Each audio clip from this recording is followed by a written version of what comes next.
మనము ఒక పనిని అనుకున్నప్పుడు ఆ కార్యం సఫలం కావటం లేదు అంటే, మనము దేవుని బిడ్డలుగా ఉండి ఎందుకు విఫలమవుతున్నామో ఒకసారి గుర్తిద్దాం.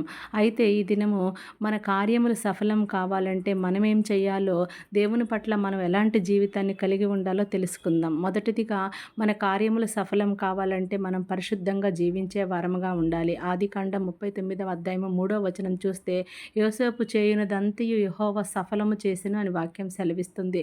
రెండవదిగా మన కార్యం సఫలం కావాలంటే దేవునికి మొరపెట్టే అనుభవంలో మనం ఉండాలి. కీర్తనల గ్రంథం 57వ అధ్యాయము 2వ వచనం చూస్తే, నీ కార్యము సఫలము చేయు దేవునికి నేను మొరపెట్టుదునని వాక్యం సెలవిస్తుంది. మూడవదిగా కీర్తనల గ్రంథం 1వ అధ్యాయము 2వ వచనం చూస్తే, మన కార్యములు సఫలం కావాలంటే దేవుని వాక్యం ధ్యానించే వారముగా ఉండాలి. నాలుగవదిగా కీర్తనల గ్రంథం 27వ అధ్యాయం 14వ వచనం చూస్తే, యెహోవా కొరకు కనిపెట్టుకొని ఉన్నప్పుడు మన కార్యం సఫలమవుతుందని గుర్తించి దేవునికై ఎదురు చూసే వారముగా ఉందాం. Thank you. Praise the lord.